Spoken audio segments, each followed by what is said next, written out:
Voilà, bien. Donc, bonjour tout le monde, à toutes et tous. Alors, un rendez-vous, dernier rendez-vous du marathon des nouveautés clés internationales, hein, une opération qui a commencé il y a maintenant 4 jours, hein, le 3. Aujourd'hui, donc, nous sommes avec c'est notre dernier rendez-vous avant de clore cette opération. Alors, un rendez-vous qui réunit quand même énormément de monde, hein, pour un samedi, et on vous remercie énormément. Vous arrivez de 24 pays. Alors, vraiment, mais depuis le Japon, hein, puisque nous avons des personnes qui arrivent du Japon, de l'Inde, nous avons évidemment beaucoup de pays européens également, la Grèce évidemment, hein, il y a Annick qui est là, la Grèce, la Turquie, la Russie également qui est présente, la République tchèque, il y a comment dire, les Pays-Bas, l'Espagne, la France évidemment, la Pologne, etc., etc. Nous avons également le Maroc, l'Égypte, Israël présent, et puis nous avons depuis les Amériques, alors ça va vraiment de l'extrême nord, du Canada jusqu'à l'Argentine, en passant par les USA et le Mexique pour l'Amérique du Nord. Nous avons aussi pour l'Amérique du Sud le Brésil, le Pérou, l'Uruguay et la Colombie également. Voilà, donc voilà, je pense que j'en ai même oublié certains. Donc, comme tu peux le voir, Olivier, c'est un petit peu tout le monde, voilà, qui est là pour écouter ce dont nous allons parler, ce que tu vas nous expliquer. Nous avons préparé quelques questions pour toi. Dans cette opération, donc, nous vous rappelons que nous avons parlé de l'enseignement aux enfants. Nous vous avons parlé de l'enseignement aux adolescents. Il y a un webinaire qui vient de terminer tout à l'heure, donc sur Merci. Nous allons maintenant parler de l'enseignement aux adultes et nous allons le faire plus particulièrement en nous intéressant à l'un des manuels qui a été présenté donc au cours de ces webinaires, c'est Interaction, et plus particulièrement donc la deuxième édition d'Interaction. Alors pour cela, nous allons parler plus particulièrement de la séquence pédagogique d'Interaction et en quoi cette séquence pédagogique est repensée. Alors pour en parler, nous avons un invité, c'est Olivier Massé. Bonjour de nouveau Olivier. Bonjour Philippe et bonjour à tous. Voilà, alors Olivier, donc ingénieur de formation, FLE, FOSS, FLS, qui a coordonné les cours et la formation à l'Institut français donc, du Japon, le Centre de langue de French Normandie, et qui est actuellement donc, directeur des formations du CIFRAN et conseiller pédagogique, expert, formateur certifié en ANL, approche neuro-linguistique. Alors, Olivier est co-auteur avec Gaël Crépieux, que je salue, parce que je sais qu'il est également présent, Il est par voilà, il là. peut s'écouter, et Jean-Philippe Rousse, donc tous les trois co-auteurs de la collection Interaction chez Clé International. La nouvelle édition donc vient de sortir, le niveau 1 de la nouvelle édition qui vient de sortir. Alors Olivier, dans tes ouvrages, on sait que tu t'attelles plus particulièrement à faire converger les préconisations du CECR avec également les recommandations neuropédagogiques de l'ANL, mais je crois que tu vas nous en toucher un mot un petit peu plus tard pendant les questions. Alors si tu veux bien, nous allons commencer. Et nous allons commencer par une première question, c'est en fait pourquoi parler d'une séquence repensée. Voilà. Alors tu me Ouais. dis et je passerai les diapositives. Hein. Oui. Merci de poser cette question. Philippe, tu as mis le doigt dessus quand tu m'as dit, bon, je voudrais que tu nous parles d'interaction. Par quoi on peut commencer? Je dis, par ce que tu veux. Tu m'as dit, mais il faut commencer par la séquence pédagogique. Alors, je sais qu'on ne peut pas faire intervenir l'auditoire parce qu'il y a trop de monde là, mais je vous pose quand même la question à vous tous qui nous écoutez aujourd'hui. Dans le fond, les manuels, il y en a beaucoup. Il y en a beaucoup chez Clé et chez les autres éditeurs. Ils ont tous beaucoup de qualité. Certains satisfont plus ou moins. Et c'est vrai que bien souvent, il y a une tendance qui s'accroît depuis des années à chercher à faire quasiment des manuels spécialisés pour chaque public, pour chaque pays, pour chaque zone culturelle, etc. Et c'est certainement une très bonne démarche. Mais si vous regardez ces manuels, vous prenez la première page, puis la deuxième, puis la troisième, et que vous faites défiler les étapes, qu'est-ce que vous allez observer? À part quelques rares exceptions que je n'ai pas rencontrées, mais il y en a peut-être, vous allez être confronté à un contenu linguistique de démarrage, document déclencheur, parfois texte, le plus souvent enregistrement audio-vidéo, des éléments visuels comme ça encapsulés, et puis en gros, on vous expose à un contenu linguistique qu'il faut d'abord déchiffrer, comprendre, pour en extraire un ou des points de grammaire, des règles de grammaire, des éléments de vocabulaire, et à la suite de quoi, rapidement, on s'exerce. Alors, c'est des activités très systématiques ou plus ludiques ou plus créatives, mais en tout cas, il y a une espèce d'entraînement. Et puis, il y a des étapes plus ou moins explicites, plus ou moins implicites, et à la fin, on va arriver à ce qui nous intéresse tous, enfin, ce qui intéresse en général ceux qui vont dans les classes de langue, c'est la communication directe de personne à personne, l'interaction orale. À peu près tous les manuels sont faits comme ça, et comme le dire, quand on passe par un parcours FLE, licence, master 1, master 2, etc., probablement vous, en tout cas moi ça a été mon cas, c'est ce qui est recommandé. Et interaction, il faut voir qu'il est né au départ de la convergence de 3 personnes, Gaël Crépieux, Jean-Philippe Rousse, que je salue, avec qui on a passé des soirées, des nuits, des week-ends entiers à débattre de tout ça, et on se disait, pourtant on avait des parcours très différents, mais on se disait, mais dans le fond, c'est ce qu'on nous recommande de faire, mais on voit bien que ça marche pas très bien. Donc le point de départ d'interaction, probablement de beaucoup d'auteurs d'ailleurs, hein, c'est de se dire, qu'est-ce qui marche pas, pourquoi ça marche pas, est-ce qu'on pourrait pas proposer autre chose? Est-ce que ça serait pas extraordinaire si c'était possible finalement de démarrer tout de suite par la communication orale? Est-ce qu'on gagnerait pas du temps? Et est-ce qu'on commencerait pas par ce qui est visé? Et on va vous dire, bah non, c'est pas possible. Mais en fait, si, c'est possible. C'est possible. Et avant même, on va évoquer tout à l'heure un peu, si vous voulez, la neuroéducation et puis bon, l'approche neurolinguistique. Mais avant même de rencontrer cette approche-là, les observations de terrain qu'on avait pu faire avec Gaël en particulier, on allait observer des collègues, on s'observait mutuellement, on avait pu voir que de manière empirique, il y avait quand même pas mal de profs qui arrivaient à partir de l'oral en prenant un peu de distance avec la matière écrite et qu'ils avaient de très bons résultats et que souvent on s'embourbait un petit peu dès que le manuel arrivait. Et donc il y a eu une réflexion dès le départ sur ça, est-ce qu'on ne peut pas démarrer par l'oral?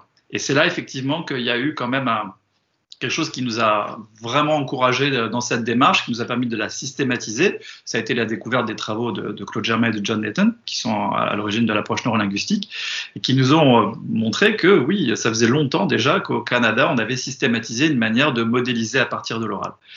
Donc, comme vous allez pouvoir le voir, là sur les pages que Philippe vous a affichées, la spécificité d'interaction, c'est vraiment ça. Le but, surtout avec des niveaux débutants, c'est de pouvoir communiquer. On part immédiatement par la communication orale et c'est le point de départ. Et quand je vous disais qu'il y a une espèce d'inversion de la séquence telle qu'on la rencontre habituellement, nous, à l'époque, on a conçu ce manuel, on était très attachés à avoir une méthode vidéo. On travaillait en institut et les vidéos avaient beaucoup de succès. Et puis, on sait que c'est un support très stimulant pour l'enseignant, pour l'apprenant. Et on s'est dit, mais dans le fond, cette vidéo, pourquoi est-ce qu'on essaie toujours de démarrer par la vidéo? Est-ce que ça fait sens? Et vous allez voir, enfin, pour ceux qui ne connaissent pas Interaction, que la vidéo, le document de compréhension, il arrive à la fin.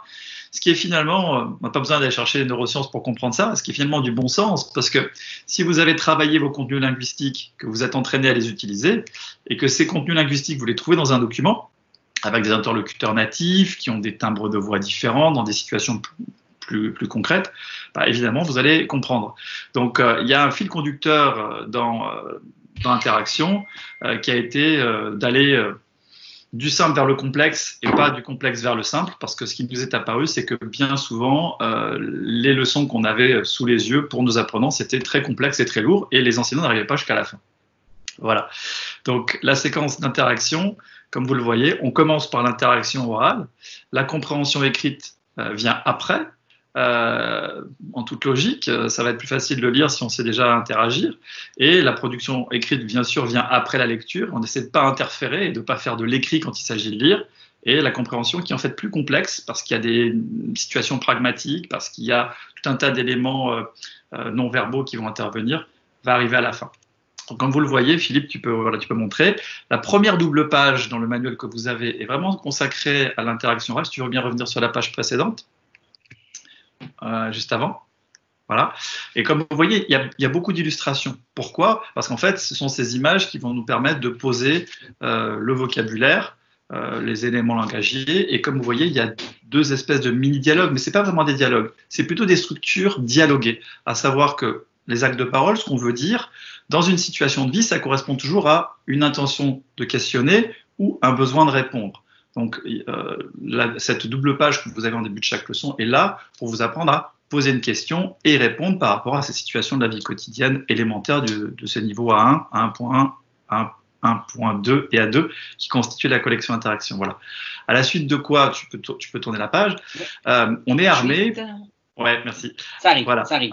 Voilà. À la suite de quoi, vous voyez qu'on est armé pour entrer dans des documents.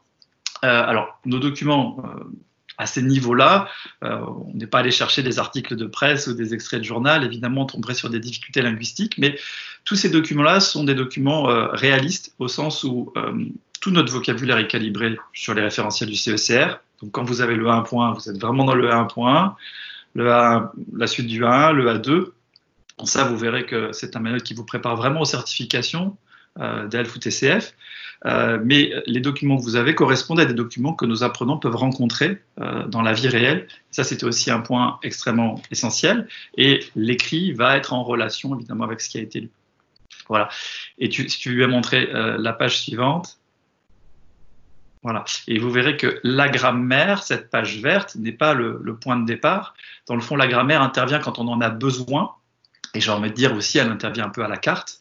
Parce qu'un point crucial, et on va peut-être l'évoquer tout à l'heure, que l'interaction reprend de l'approche neurolinguistique, c'est de s'appuyer sur l'idée que la grammaire, c'est pas simplement des règles qu'on apprend par cœur, c'est d'abord une grammaticalité de la langue, une cohérence dans la façon de dire qui correspond à l'usage que les gens font de la langue. Ça s'apprend à l'oral. Mais après, quand on passe à l'écrit, bien sûr, il y a des phénomènes qui sont spécifiques à la langue écrite, qui ne s'entendent pas et qui nécessitent un focus pour pouvoir écrire. Et donc, c'est pourquoi la grammaire intervient qu'à cette étape-là. Voilà. Et comme je vous le disais, vous voyez, vous avez une petite image ici qui vous illustre un extrait d'une vidéo qui intervient à ce niveau-là. La vidéo, finalement, va permettre de voir dans une situation pareil, réaliste, j'ai envie de dire réalistique, si je peux me permettre ce néologisme, une situation qui pourrait être vraie, on va réentendre les mots que finalement on avait entendus en classe. Et ça a énormément de succès en classe parce que bien souvent, les documents déclencheurs ne déclenchent que de l'effroi. Les vidéos qui sont mises pour interpréter des choses, surtout quand les langues et les cultures s'éloignent, les gens sont désemparés, ils se sentent en situation d'échec, alors que là, à l'inverse, ils vont se sentir rassurés de voir qu'ils comprennent quasiment tout de ce qui est présenté. Ils vont pouvoir porter leur attention sur les petites expressions, eh ben, ah ouais, toutes les petites choses qu'on entend dans la vie, qui ne sont pas enseignées par l'écrit. Voilà pourquoi la séquence est repensée. C'est une spécificité d'interaction. Il faut dire que quand le manuel est sorti, nous, les auteurs, alors bon, Gaël travaille en Russie aujourd'hui, il a été aux États-Unis assez longtemps, Jean-Philippe avait travaillé aussi en Australie, etc. Mais on s'est connus au Japon et on nous a au départ identifiés comme étant des auteurs pour le Japon. Et je suis très heureux aujourd'hui de voir que vous êtes sur les 5 continents, vraiment de partout. C'est le retour qu'on a eu progressivement avec le temps quand l'interaction s'est développée, parce que les enseignants qui voulaient enseigner un peu différemment, qui voulaient vraiment donner une place prépondérante à l'oral, se sont retrouvés dans ce manuel et on est très heureux que ça a pu répondre à leurs demandes et à leurs besoins. Alors justement, Olivier, tu es en train de parler de l'oral. Alors, est-ce que tu pourrais développer un petit peu plus justement cette place qui est accordée à l'oral dans Interaction? D'accord. Alors, bon, on a peu de temps, alors je vais essayer d'être bref, je suis bavard, vous avez compris. Oui, désolé, mais on aura l'occasion de faire un spécial Interaction, ça fera un autre moment. Avec plaisir. Écoutez, l'oral, il faut quand même voir que il faut l'aborder au moins à 3 niveaux. D'abord, l'oral, c'est d'abord la matière de la langue, la matière au sens granulaire. J'adore la littérature, ma formation initiale, c'est la philosophie, mais pour pouvoir rentrer dans les subtilités d'une langue artistique, d'une langue conceptuelle, d'abord on commence par se parler. Et se parler, c'est quoi ? C'est faire vibrer ses cordes vocales, c'est articuler sa bouche, c'est produire des sons, et c'est aussi les oreilles qui identifient, enfin les oreilles, le système oreille-cerveau qui identifie ces sons pour leur donner du sens. Donc il nous apparaît vraiment crucial de donner déjà une place très importante à la phonologie, si vous voulez, à savoir la production des phonèmes, des consonnes, des consonnes, des phonèmes, l'articulation des phonèmes, la phonotaxe, les niveaux intonatifs. Donc vous allez trouver dans l'interaction, là il y a eu quelques extraits qui ont été pris, des échauffements. Quand on commence une séquence d'oral, la première étape, si vous voulez, de la séquence d'interaction. En fonction des actes de parole qui ont été introduits, on sait qu'il y a des mots ou des articulations de mots qui vont donner peut-être des difficultés de prononciation. C'est vrai que ça vient un petit peu du prisme phonologique de la langue première ou des langues qu'on parle déjà, mais on les connaît quand même, les difficultés du français, et pour travailler avec des gens dans tous les pays du monde, je vois que c'est quand même beaucoup les mêmes difficultés qui reviennent. Donc on a fait un travail systématique d'anticipation des difficultés que les apprenants pourraient rencontrer. Vous voyez par exemple ici, il est sûr, elle est sourd, il est pur, elle est pour, un début, un début. Je sais que nos amis brésiliens, je l'ai souvent celui-là. C'est pas des choses particulièrement originales. On trouve plein de livres de phonologie excellents, et je salue d'ailleurs nos collègues spécialistes de la question. D'ailleurs, pour Interaction, Bertrand Lauré, qui est connu dans ce domaine-là, nous avait aidé. Il était allé regarder de près ce qu'on avait fait, mais on a comme ça fourni, livré pour les apprenants et pour les enseignants qui sont pas toujours très à l'aise avec ça, des exercices qui ciblent les difficultés qui pourraient être rencontrées. Donc là, sur cette dimension, voilà, de la matière sonore, vous avez quelque chose ici sur les phonèmes. Vous voyez en dessous, c'est bien Philippe que tu aies pris cet extrait-là. On voit aussi le décalage entre la langue telle qu'elle s'écrit et la langue telle qu'elle se parle. Et on a souvent ces retours d'apprenants qui passent des années à l'université ou dans des instituts, qui sont tout heureux d'aller faire un voyage en France ou dans un pays francophone. Et quand ils reviennent de leur voyage, on leur dit « Alors, c'était bien ton voyage ?»« Ah oui, j'ai adoré le vin, j'ai adoré le fromage. »« Ah, mais tu as pu bavarder avec les gens ?»« Non, je comprenais rien à ce qu'ils me disaient. » La raison, vous la savez bien, hein, on le voit c'est incarné dans cet exercice. Il n'y a pas beaucoup de Français qui vont vous dire « Je suis fatigué ». Sauf quand ils surjouent dans du matériel pédagogique pas très bien fait à mon sens. Ils vont vous dire « Je suis fatigué ». Au revoir, il y a une boulangerie.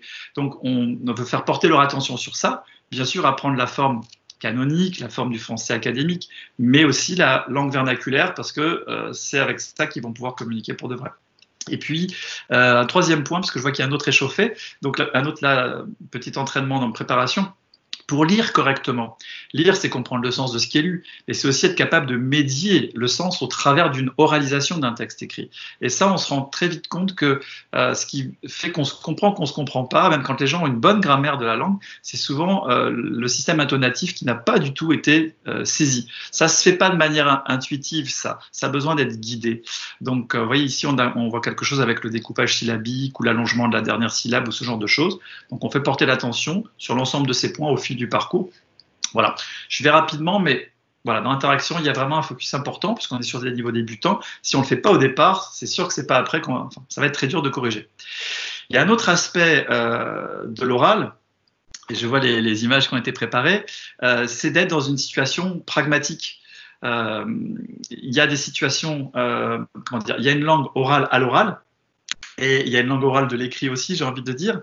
Et dans l'interaction, systématiquement, on va mettre les gens dans des situations de rencontre qui vont amener à utiliser des petits mots, des petites expressions qui sont spécifiques à la langue orale, qui nécessitent aussi d'être préparés. Ça, c'est quelque chose qui est classique dans l'approche communicative, mais c'est crucial, et on a vraiment fait un travail systématique en s'appuyant sur les référentiels du cadre européen. Voilà. Et puis, une troisième aussi dimension de l'oral, je voudrais dire, c'est que avoir une compétence d'oral, c'est être capable de produire des discours spontanés, imprévus, inattendus. Et c'est la raison pour laquelle vous avez des tâches ciblées ici. Donc, par exemple, on voit ici raconter ses vacances ou organiser une sortie. Il ne s'agit pas simplement de réciter, ou il ne s'agit surtout pas de préparer à l'écrit quelque chose qu'on va faire à l'oral. Il y a tout un parcours, c'est pour ça que ça arrive d'ailleurs en 20e activité, hein, c'est la dernière de la leçon. On doit être suffisamment prêt pour pouvoir se lancer dans quelque chose d'improvisé. Les contenus linguistiques ne sont pas improvisés, mais la situation pragmatique, elle l'est. Voilà. Donc voilà ces trois niveaux d'oral. Le niveau, j'ai envie de dire, phonologique, le niveau socio-linguistique et le niveau pragmatique. C'est un point sur lequel on avait beaucoup réfléchi à la conception du manuel. Ah oui, tiens, je vois un autre point. L'organisation du discours aussi. Et puis oui, parce que je me souviens qu'on avait beaucoup discuté du lien également avec l'écrit. Oui, c'est ça. C'est ça. Ça fait un pont aussi avec ce qu'on apprend quand on étudie l'approche neurolinguistique. Mais un texte ne s'écrit pas en tant que texte en soi. Un texte, c'est d'abord quelque chose qui se pense. Ça procède d'un langage intérieur. Mais le langage intérieur, comme la langue spontanée, c'est des idées qui vous viennent et une suite de mots. Mais quand on passe de l'oral à l'écrit, il y a une organisation des idées. qui passe par une structuration, ce qu'on appelle parfois la grammaire textuelle. Souvent, on attend des niveaux très avancés, B2, enfin en C1, C2, c'est vraiment attendu quand on passe le DALF en particulier. Mais ça se fait dès le départ, il ne faut pas attendre. Voilà, on sait qu'en tant qu'examinateur, qu'on a souvent des apprenants qui ont une langue correcte au niveau grammaire, vocabulaire, mais qui ne savent faire que des textes phrases ou des textes bullet point. Et non, même sur des choses très élémentaires, comme écrire une carte postale, c'est connu pour le niveau 1, ou ici, par exemple, d'écrire son espace d'habitation, il y a une structuration à avoir, et ça, c'est aussi quelque chose qu'on a pris soin de modéliser dans l'interaction, dès les niveaux débutants. Il y a beaucoup de choses dans ce manuel, vous verrez si vous l'ouvrez. Alors, il y a justement, dans les choses il y a aussi donc les compétences, non? Tu nous disais l'autre jour, quand on a eu un petit échange pour préparer ça, que les compétences, justement, étaient particulièrement centrales dans l'interaction. Peux-tu nous expliquer un petit peu plus tout ça? Oui.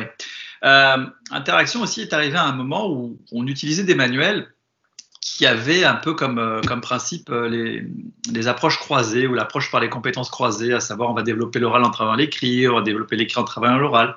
Mais ce qu'on apprend par la linguistique pragmatique, si vous voulez, c'est que vous connaissez certainement des locuteurs qui savent très bien parler une langue et puis qui ne savent pas l'écrire.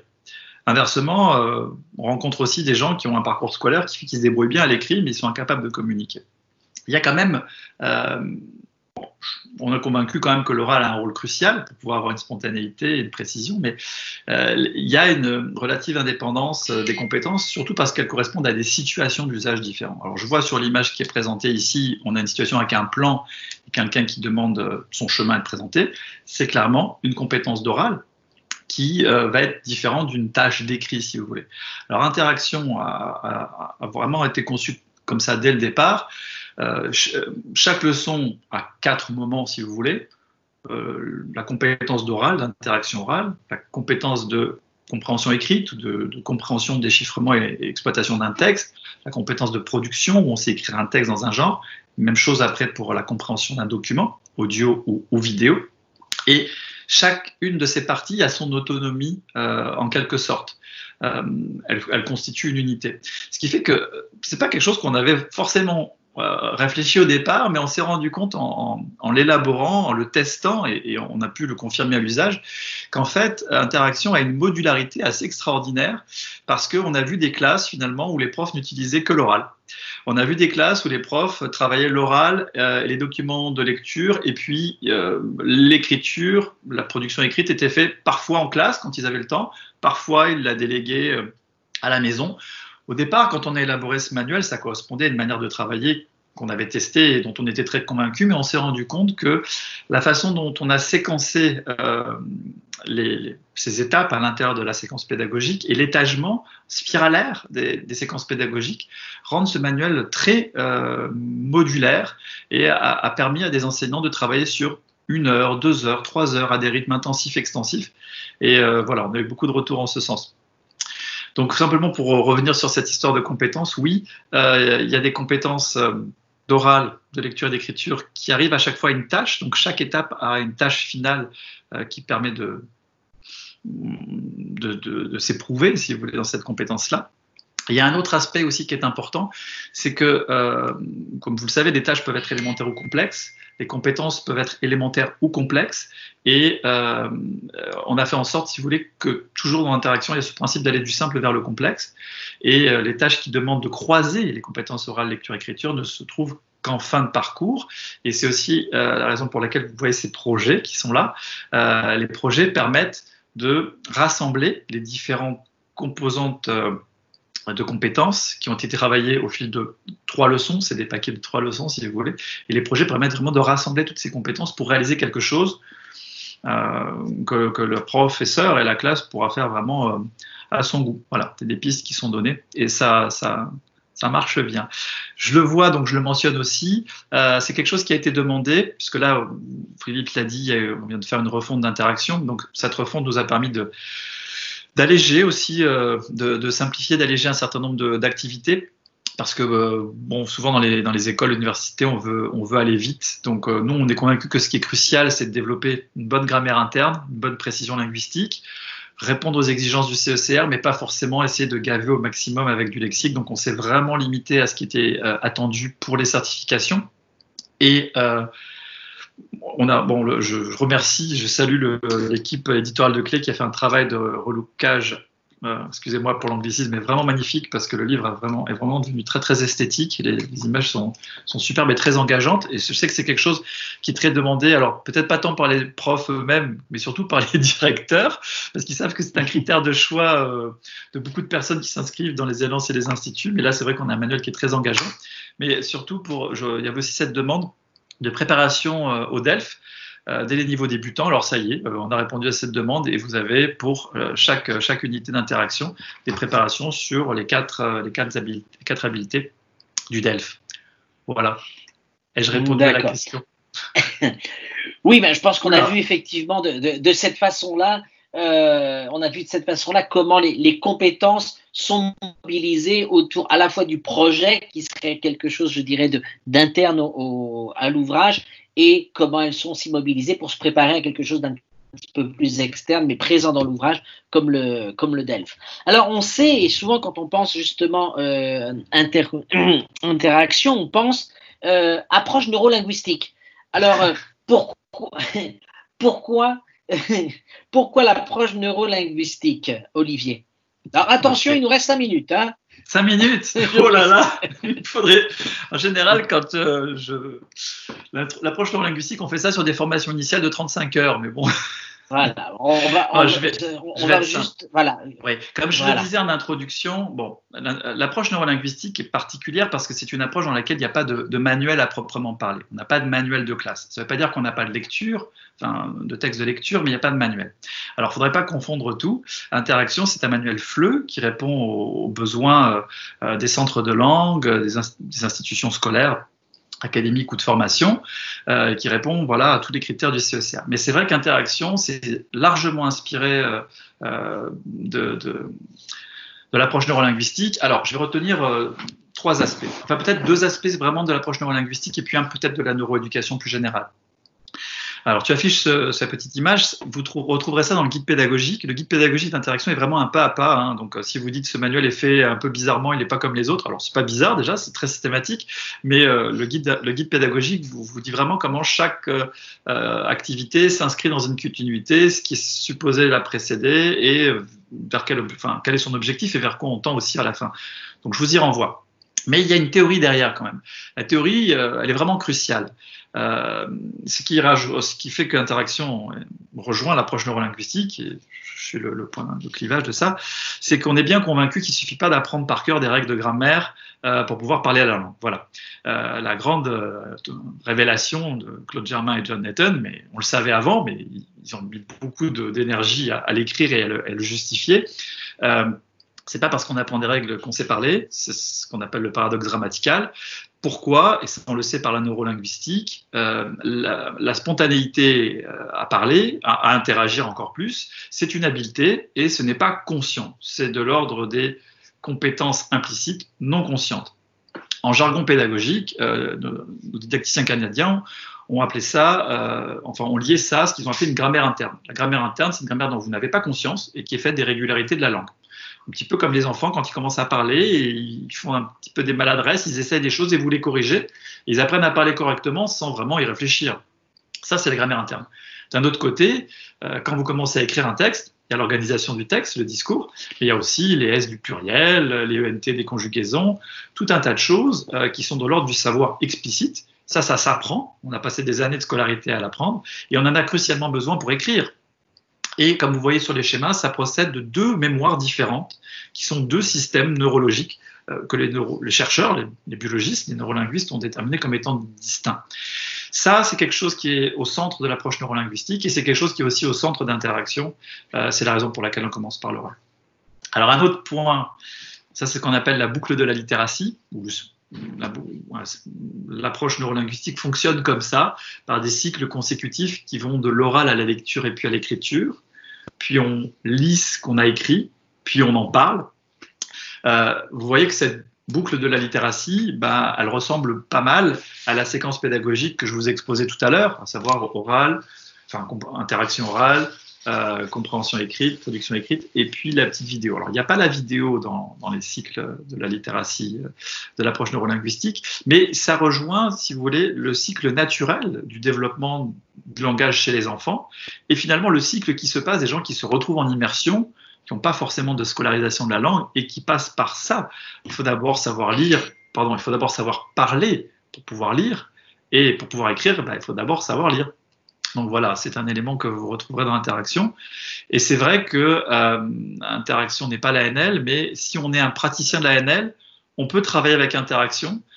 C'est relativement satisfaisant, on s'y retrouve, alors que c'est extrêmement difficile d'engager la démarche ANL avec des manuels qui vraiment rentrent par l'oral, rentrent par l'écrit ou rentrent par la grammaire, parce qu'on n'a pas l'habitude de fonctionner comme ça. Voilà. Autre point de l'approche neurolinguistique. Oui, alors, c'est pas l'approche neurolinguistique en tant que telle, mais c'est plutôt une recommandation de la neuroéducation de manière générale, mais c'est crucial quand il s'agit de la langue. Tous les enseignants ont entendu parler dans leur cursus de la fameuse surcharge cognitive. Alors, vous avez tous eu des apprenants qui à un moment ont fait un peu plus ou j'ai mal à la tête. Ils ont mal à la tête, c'est physique, c'est vrai. Si on essaie de faire plusieurs choses à la fois, le cerveau chauffe. D'ailleurs, je ne sais pas si vous savez que 80% de notre énergie est consommée par notre cerveau qui représente 20% du poids de notre corps. C'est une machine qui chauffe le cerveau. Et plus on lui fait faire des choses compliquées, plus elle surcharge. Bon. Il y a un jargon un peu plus technique, on parle de charge computationnelle. Ça semble très angliciste, ça semble ressembler à un anglicisme, mais en fait, pourquoi il y a ce terme-là? C'est que si vous faites une opération mentale, il y a un certain niveau de sollicitation du cerveau. Si vous en faites 2, puis 3, puis 4, vous arrivez à un moment où vous risquez le crash. Voilà. Un exemple bien connu, c'est la personne qui rentre chez elle en voiture, elle a l'habitude du chemin, elle le fait sans y réfléchir en écoutant la radio. Puis si à côté d'elle, il y a son épouse qui commence à lui parler, elle risque de manquer le stop. Mais si derrière, il y a les enfants qui veulent jouer avec la PlayStation et qui commencent à se chamailler, que pouf, il y a une moto qui passe devant, eh ben c'est l'accident. Bon, voilà, ça c'est l'exemple qui est souvent donné en neurosciences du risque de surcharge computationnelle. Mais ça se passe aussi dans la classe. Et comme je l'ai aussi dit dès le départ, il y avait une préoccupation des concepteurs, Gaël, Jean-Philippe et moi-même, d'être cartésien dans le fond. C'est le vieux principe de Descartes. Quand on est confronté à un problème complexe, c'est la 5e méditation, divisons-le en autant de problèmes plus simples, et si c'est encore compliqué, divisons-le dans des problèmes plus simples. Alors nous, notre démarche pédagogique, elle a été d'aller vraiment du simple vers le complexe, et ça c'est quelque chose qui rejoint la recherche en neurosciences, qui nous montre que si on va du simple vers le complexe, on a du succès, les gens y arrivent, et quand ils y arrivent, ils veulent recommencer, ils veulent continuer. Alors qu'à l'inverse, si on met les gens en situation de surcharge, computationnelle ou cognitive, comme vous voulez, ils risquent d'être déçus, de ne pas réaliser la performance qu'ils souhaitaient réaliser et de perdre leur motivation. Il y aura une baisse de dopamine. Voilà. Donc, je ne vais pas rentrer dans du jargon trop technique, mais il y a un effort dans ce sens-là qui a été fait dans ce manuel. D'accord. Tu m'as donné je pense de toute façon. On peut aller plus loin. Si vous voulez aller plus loin, vous pouvez me contacter. De toute façon, il y a un espace réservé aux questions, donc on verra s'il y en a. Alors, si tu me permets, je vais te demander, Olivier, de rester avec nous pour justement répondre aux éventuelles questions du chat. Mais on va rappeler peut-être avant, si tu veux bien me laisser 2 petites minutes, rappeler donc que la collection Interaction est une collection qui se divise en 3 volumes qui couvrent 2 niveaux du cadre, en fait, les niveaux A1 et les niveaux A2, avec Interaction 1 et Interaction 2 qui couvrent le 1 et le 3 qui va couvrir le A2, qu'il y a support papier. Alors important, c'est un tout en un, Interaction. C'est-à-dire que nous avons à la fois ce qui traditionnellement serait livre de l'élève et qui est d'activité. Là, en fait, les unités comprennent le tout. C'est un seul livre de l'élève et je pense que c'est important. Et important aussi à signaler parce que c'est quelque chose qu'on nous demande de plus en plus par rapport au matériel, on va dire type CD, DVD. Eh bien, dans le cas de la nouvelle édition, vidéo et audio sont en ligne. Donc, il n'y a plus de plus de problème à savoir si on peut lire ou ne pas lire. C'est en ligne. Et puis, il y a le support papier, mais il y a aussi avec la nouvelle édition, donc, hein, et pour le moment, donc c'est le niveau 1 qui est disponible, il y a le support numérique avec les bibliomanuels. C'est le nom chez Clé International que nous donnons à nos manuels numériques. Et il y a donc le manuel numérique pour l'étudiant.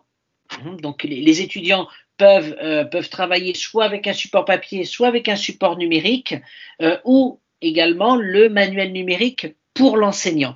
Alors quand il s'agit, alors déjà les manuels numériques en général comprennent, on va dire, les fonctions habituelles que l'on va trouver, c'est-à-dire un environnement qui nous permet, grâce à la boîte à outils, de pouvoir personnaliser des contenus. Ça veut dire aussi que tous les supports audio et vidéo sont également contenus dans le manuel numérique, et dans la version enseignant en plus, il y a le livre du professeur et les ressources pédagogiques qui sont en fichier PDF téléchargeable. Voilà, donc c'est un outil important, et on sait qu'aujourd'hui, dans la période dans laquelle on se trouve, le matériel numérique est de plus en plus important.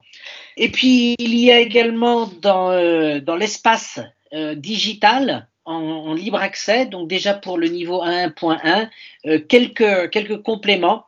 On va pouvoir trouver les audios, de la vidéo, les fiches d'évaluation, et également, je précise, le guide pédagogique qui se trouve également donc en ligne dans cet espace digital de Clé International. Donc voilà ce qu'il en est pour la collection interaction. Et pour les professeurs, donc nous sommes à les quelques 90 professeurs présents en direct. Eh bien, important, vous pouvez justement découvrir ce qu'est interaction en participant en fait à un tirage au sort. Toutes les personnes qui allaient participer au tirage au sort, vous allez pouvoir obtenir un code d'accès pour pouvoir consulter le manuel numérique version étudiant d'interaction 1. Alors c'est très simple, dans le chat, on vous a laissé, ou on va vous laisser, mais je pense que c'est fait, j'ai pas jeté un coup d'œil, je vais regarder. Voilà, c'est pas encore on va fait, vous laisser. mais ça va venir. D'accord. Donc on va vous laisser un lien qui va vous renvoyer un formulaire. Vous remplissez ce formulaire. Toutes les personnes qui remplissez ce formulaire, vous recevrez donc un code d'accès au manuel numérique, au bibliomanuel d'interaction 1. C'est vraiment très simple.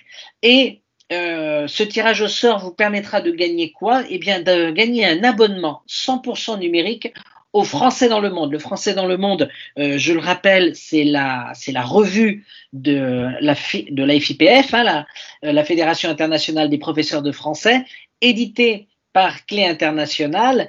Et cet abonnement, donc 100% numérique, signifie recevoir pendant 1 an 6 magazines du Français dans le monde en PDF, 3 magazines du complément Francophonie du Monde en PDF également, et ça vous permet aussi de pouvoir accéder à l'espace abonné. Alors dans l'espace abonné, vous avez les fiches pédagogiques, les documents audio, tous les bonus numériques et les anciens numéros depuis 2016. Voilà, donc le formulaire pour pouvoir participer à ce tirage au sort est disponible. C'est un lien qui a été mis dans le chat et qui sera disponible jusqu'à ce soir minuit. Donc c'est important, si vous souhaitez à la fois recevoir le manuel numérique d'interaction 1 nouvelle édition et participer au tirage au sort, de remplir ce formulaire. C'est très rapide. Alors avant de nous quitter, peut-être y a-t-il des questions pour Olivier dans le chat. Donc je vais me retourner vers mes collègues qui sont dans le chat pour voir s'il y a eu justement des questions pour notre ami Olivier. Oui, effectivement, il y a eu des questions. D'abord, des remarques, effectivement, d'approbation, comme quoi oui, c'est vrai, etc. D'autres remarques qui étaient, est-ce qu'on disposera de la vidéo vidéo parce qu'on aura besoin du temps de revoir tout ça calmement, tranquillement, pour analyser tout ce qui a été dit. Et on peut aussi en profiter parce que c'était Natacha qui demandait justement si jamais tu organisais des formations justement et où trouver ces formations-là. Donc ça on mettra peut-être dans le chat. Et puis sinon aussi donc une question qui est apparue au départ, c'est comment travailler l'oral quand on commence avec des apprenants au niveau 0. Ok, d'accord. Alors, juste une petite chose. N'oubliez pas, s'il vous plaît, d'éteindre vos caméras. Je vois qu'il y a encore des caméras ouvertes et ça pose problème parce que nous sommes en train d'enregistrer. Merci. Ouais. Voilà, vas-y Olivier. Oui.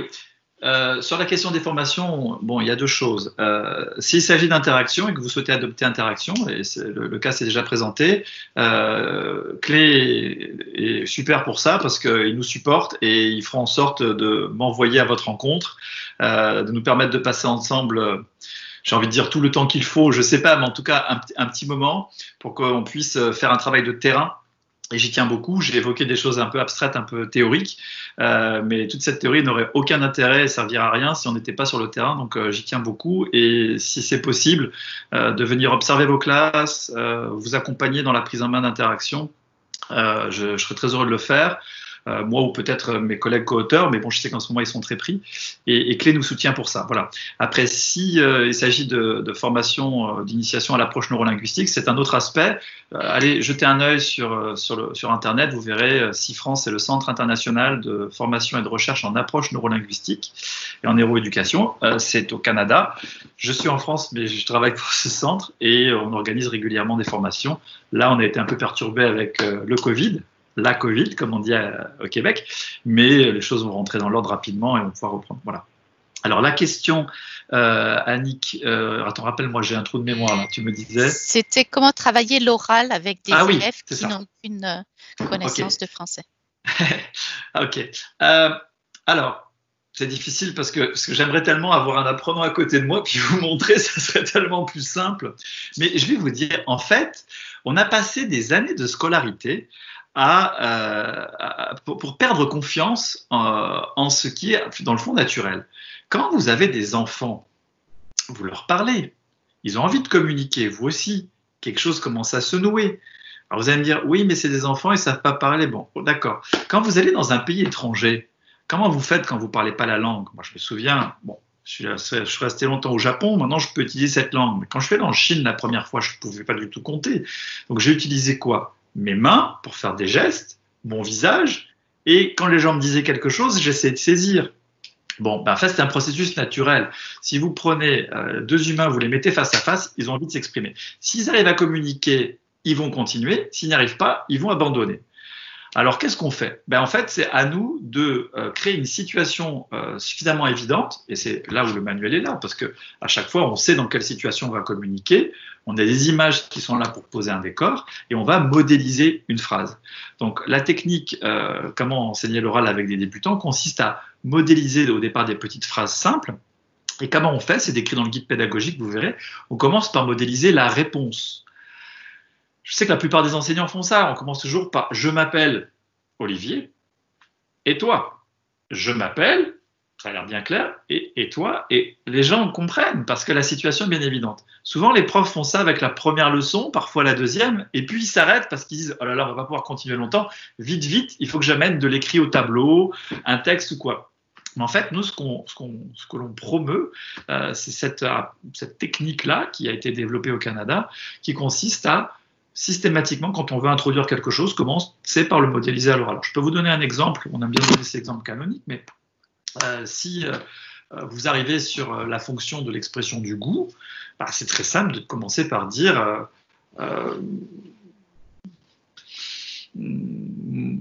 moi j'aime le foot, montrer une image de foot, moi j'aime le foot, tiens, il y a du foot, je sais pas, il y a du golf, il y a du rugby, il y a de la boxe, moi j'aime le foot, qu'est-ce que tu aimes? La personne, comment elle va fonctionner? Elle va utiliser sa mémoire de travail, et en particulier sa mémoire phonologique, pour essayer de garder votre élément de phrase et introduire la petite chose qu'elle-même veut dire. Bon, et c'est comme ça qu'on travaille. On commence par modéliser la réponse, pour amener l'apprenant à faire sa réponse, qui est l'adaptation de sa réponse. Et ensuite, par un jeu de questions-réponses entre les apprenants, on fait en sorte que cette même structure soit répétée un grand nombre de fois. Alors, c'est pas de la répétition bête et méchante, puisque chacun dit ce qu'il a envie de dire. Et il reçoit l'information de son partenaire. Donc voilà, c'est la technique de base de la modélisation à l'oral des structures, qui vient de l'approche neurolinguistique.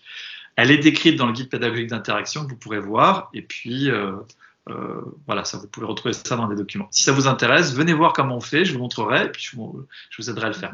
C'est assez génial. Quand on a commencé à travailler avec ça, on ne peut plus revenir en arrière, je peux vous le dire.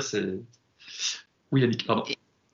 Justement, je t'interromps un petit peu parce que le temps commence à être court. Et il y avait la question justement, est-ce que c'est la même méthodologie qui est utilisée pour tous les niveaux?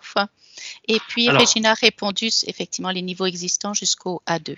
Oui, alors on nous pose souvent la question, est-ce que vous allez faire une interaction B1, est-ce que vous allez faire une interaction B2? Voilà, on fera peut-être d'autres manuels et d'autres les ont fait. Il y a de très bons manuels pour les niveaux intermédiaires. Avec avec mes co-auteurs, on a vraiment un besoin de mettre à plat les choses pour des niveaux débutants. Vous savez, on était en Asie, alors l'écart linguistique et culturel est grand. Et il nous semblait que les manuels qui étaient proposés étaient vraiment pensés un peu trop à la française. Il y avait beaucoup trop de choses qui semblaient aller de soi. Et surtout, ces manuels de niveau A1, c'était des espèces de petits manuels où c'était censé aller très vite. Bon. En ce qui concerne l'apprentissage des langues, j'aurais aimé en apprendre davantage. Je n'en connais que 5, c'est ma petite fierté. Mais certains en connaissent bien plus. Ça prend du temps. On sait bien que les niveaux de départ sont vraiment importants. Souvent, on valorise beaucoup les professeurs d'université, les grands spécialistes, et puis alors les profs de lycée, c'est bien, puis les professeurs qui sont au primaire, parfois, on les considère comme faisant un travail un peu de seconde main. Moi, je suis pas d'accord avec ça, et je sais que vous êtes nombreux à me rejoindre quand j'ai ces propos-là. Les petits, c'est super important. Ce qui va se passer dans les premières années de la vie va les accompagner tout le reste de leur existence, et les premières années de scolarité, leur rapport à la lecture, leur rapport à la science va se poser dans les premières années. C'est la même chose pour les langues. Donc nous, il nous est apparu que vraiment ce niveau 1 était extrêmement important et on a voulu le déployer sur 2 manuels, 2 sous-niveaux, parce qu'on voulait vraiment donner la chance, comme on dit au Québec, aux apprenants et aux enseignants d'avoir un matériel complet pour travailler toutes les composantes langagières. Cette composante phonologique, avec la partie voyelles, consonnes, phonèmes, phonotaxe, intonation dont j'ai parlé, avec la partie utilisation de la langue, parler la langue correcte du milieu professionnel ou du milieu scolaire, mais aussi comprendre la langue vernaculaire qui peut, pas forcément vulgaire, mais simplement qui apocope beaucoup, qui étouffe certaines voyelles, qui fait qu'on comprend plus bien. Tout ça, ça prend du temps si on veut bien le mettre en place. C'est pour ça qu'Interaction a été vraiment fait pour poser un socle très solide sur les niveaux d'initiation. On sait que les évaluations, en particulier d'ELF, sont pas très exigeantes, puisque sur ces niveaux d'initiation, on demande aux gens de démarrer. Et c'est pas parce que les contenus des examens sont pas forcément ultra exigeants que nous, dans la classe, on ne doit pas avoir une exigence linguistique et compétentielle très, très poussée. Et c'est ça l'interaction. Effectivement, tu as raison d'insister là-dessus, c'est-à-dire c'est les premières années, le premier pas où on arrive bien à fixer la langue et puis s'il y a des erreurs à ce niveau-là, elles vont se répercuter par la suite. Donc il faut souvent prendre le temps pour avancer. Vous verrez également que le découpage d'interaction n'est pas le même entre le premier niveau et le dernier niveau. Quand je dis découpage, le volume horaire nécessaire entre le premier niveau et le deuxième, il y a eu donc une différence dans les heures aussi bien pour l'un et pour l'autre. Oui, absolument. Donc, je vais insister sur le fait que souvent on se dit qu'on peut être à l'oral et avoir des interactions assez spontanées quand on a des niveaux avancés, mais qu'avec les débutants, il faut démarrer par l'écrit parce qu'ils ne vont pas comprendre et il faut traduire. Bon. Essayez interaction ou venez observer des classes d'interaction, ou des classes en tout cas qui ont une approche qui ressemble à ça. Et vous verrez que non seulement c'est possible, mais ça marche très bien et ça marche beaucoup plus vite. Et bien sûr que les apprenants ont souvent une culture d'apprentissage, souvent quand ils ont appris l'anglais, bien souvent, avec des manières dites communicatives, mais dans le fond assez traditionnelles. Et donc, ils ont des habitudes de bachoter beaucoup. Et au départ, les apprenants, les 2-3 premières leçons, la première unité, ça prend un petit temps de comprendre comment ça fonctionne et de prendre confiance en soi. Mais le retour des apprenants est unanime. Quand ils ont fait une unité, c'est-à-dire 3 leçons, ça commence à s'accélérer et ça ne fait que s'accélérer parce qu'après, on a pris des habitudes d'apprentissage qui sont d'une autre nature. Vous l'avez bien compris, il y a une grosse réflexion sur la mémoire, il y a une grosse réflexion sur les processus cognitifs qui sont à l'œuvre dans l'interaction. Donc, il y a beaucoup de choses de composantes que je voulais signaler, mais c'est fait en sorte que les gens, comme on aime bien dire maintenant, apprennent à apprendre. C'est pas tellement qu'on leur apprend à apprendre, c'est qu'ils rentrent dans des stratégies d'apprentissage très systématiques et du coup assez rapides. Voilà. On va peut-être, vu l'heure, s'arrêter là. Je voudrais juste mentionner une dernière chose que j'ai pas mentionné, que je dis souvent quand on parle d'interaction. Le nom d'interaction, c'était pas pour être à la mode. C'est pas un titre qui est sorti du chapeau en se disant tiens, qu'est-ce qu'on n'a pas encore imaginé comme nom. C'est simplement dû au fait que la séquence pédagogique, il y a 20 activités, 20 petites étapes si vous voulez. Il n'y en a pas une seule qui se fait tout seul. Interaction, c'est un manuel qui se veut démocratique. Beaucoup de manuels, finalement, laissent sur le carreau les plus faibles. Parce qu'on sollicite beaucoup l'intelligence, il faut beaucoup passer par l'analyse et la traduction, et il faut beaucoup travailler. Et pour Interaction, on a voulu avoir un apprenant de référence qui ne soit pas l'apprenant génial, qui de toute façon s'en sortirait même sans prof et même sans école. On a voulu faire un manuel finalement qui va aider tout le monde. Et comment est-ce qu'on réussit à faire ça ? On réussit à faire ça en appliquant le principe de l'intégration sociale en classe, c'est que les gens ont besoin les uns des autres. Et il n'y a pas une seule activité qui se fait toute seule, à part, Philippe, tu l'as dit, Interaction, bon, c'est un 2 en 1 ou en 3 en 1 si vous voulez. Le cahier d'exercice, il est inclus. C'est-à-dire qu'en fait, il y a des exercices qui reprennent ce qui a été travaillé, ça c'est fait pour être fait tout seul. Mais ce qui a été pensé pour être donné en classe se fait en collaboration avec les apprenants. Et ça, c'est vraiment crucial pour aller vers la réussite et la confiance en soi. Je m'arrête là. D'accord, merci beaucoup Olivier. Je pense effectivement que nous allons peut-être arrêter parce que l'heure passe et nous allons mettre fin donc à ce marathon des nouveautés clés internationales. De toute façon, nous sommes bien entendu tous les délégués pédagogiques de Clés internationales à votre disposition. Nous vous remercions énormément. Alors, nous te remercions énormément, évidemment, Olivier, pour ta participation à ce marathon. Voilà, tu viens de clore la dernière, les derniers mètres avant l'arrivée. On veut rappeler que cette intervention, comme toutes les autres interventions, ont été enregistrées. Donc il y aura une vidéo et à partir de la semaine prochaine, on va vous informer, bien évidemment.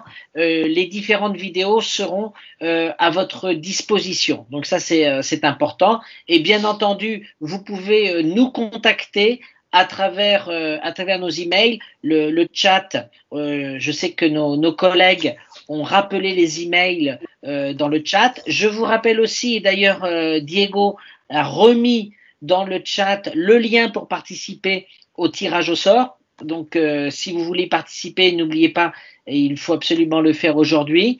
Et je ne sais pas s'il n'y a rien d'autre, Annick, je pense que nous allons mettre fin. J'ai quand même une petite remarque parce qu'il y a eu des grands merci pour le marathon sur tout ce qui a été fait depuis le début de ces interventions, pas seulement l'intervention d'Olivier qui était effectivement très enrichissante, mais aussi les autres, cette présence qui a été saluée, le fait de se retrouver de différents pays. Donc c'est très apprécié justement de ne plus se sentir seul dans son pays confiné, mais de pouvoir s'ouvrir à d'autres horizons. Tout à fait, c'est vrai. Très bien. Bien, merci beaucoup. Moi, je vais mettre fin à l'enregistrement. Au revoir tout le monde. Salut à tous et au plaisir de vous retrouver ici ou là, quelque part dans le monde, et toujours avec la passion de la pédagogie. Voilà, rapidement quelque part dans le monde. Au revoir Olivier, au revoir tout le monde. Au revoir, merci. Au revoir, merci encore. Merci. Au revoir, merci. Au revoir. Au revoir, merci. Au revoir et merci beaucoup.